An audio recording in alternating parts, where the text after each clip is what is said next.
Bonsoir et bienvenue dans Plus belle ta voix, l'espace qui laisse les jeunes à s'exprimer de tout ce qui la concerne.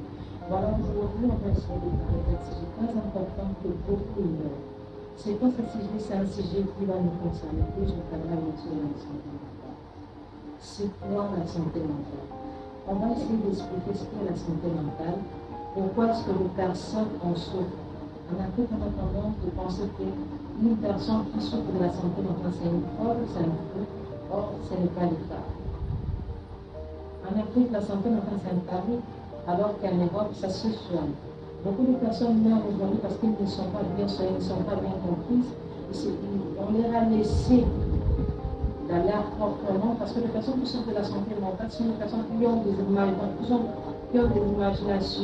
sont des personnes qui n'ont pas eu cette facilité d'exprimer leurs ressentis, des personnes qui n'ont pas eu cette facilité de dire ce qu'ils ressentent, de parler de leurs émotions, de leur tristesse. Ils n'ont pas eu cette occasion, ils n'ont pas aussi eu la force de faire face aux difficultés.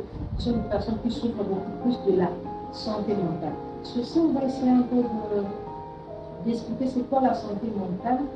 C'est notre capacité de gérer nos émotions, de penser clairement et de faire face aux difficultés et vivre en relation avec les autres. Comme je disais, c'est quoi la santé mentale? La santé mentale, c'est le fait qu'on n'a pas cette capacité de penser clairement, de gérer nos émotions, de faire face aux difficultés et de vivre avec les autres. Je vais donner un exemple qui est bien sûr sur ma machine. Un élève qui se met en classe peut être très stressé chez lui.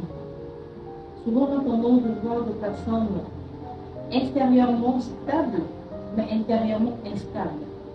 C'est pourquoi je vais toujours dire des personnes introverties, ce sont des personnes qui souffrent un peu beaucoup plus en silence parce qu'ils ne veulent pas exprimer ce qu'ils ressentent. S'ils ont des soucis, soit ils ont des difficultés, ils préfèrent mieux le garder pour eux, pour ne pas trop en parler. Et c'est de faire en sorte que ces personnes-là souffrent beaucoup plus.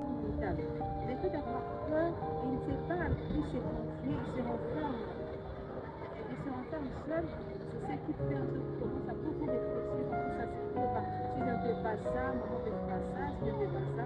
C'est ce qui ont fait en sorte qu'il y ait des maladies mentales chez les enfants. Comment est-ce que tu vas répondre? Un enfant qui devient un peu brutal, à un moment donné, tu vas te mettre dans tes formes, il réagit brutalement, il réagit différemment par rapport à comment est-ce qu'il était avant. Comprenez? C'est pourquoi aujourd'hui on va essayer un peu, c'est que ça ne sera pas long, on va tout simplement essayer de nous aider. Moi personnellement je voudrais dire, le fait de ne pas trop parler de mes histoires, le fait de ne pas trop exprimer ce que je ressentais, aujourd'hui je pourrais dire j'en souffre aussi. J'en souffre, il y a cette maladie de l'estomac qui me dérange parce que j'avais tendance de me renfermer, j'avais tendance de quoi, d'accumuler beaucoup de choses en moi seul. Beaucoup de choses en moi seul. Ça a toujours été important d'avoir une personne à qui te confier. C'est ça aussi le mal avec nous les Africains. Si quelqu'un vient se confier, on a toujours été les premiers à les juger. Quand tu es là en train de juger l'autre, tu ne sais pas ce que la personne est en train de traverser. Si tu as choisi, c'est parce qu'il a eu confiance en toi. Si tu as choisi, c'est parce qu'il fait exprimer sa peine. Il va que tu le comprennes.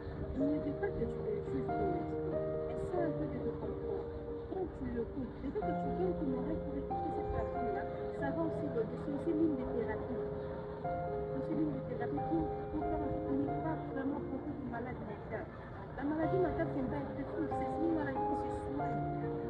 Ça se soigne. Alors que ça se soigne, nous devons en parler. Nous devons en parler. Si on n'en parle pas, personne ne viendra parler de ça à notre place.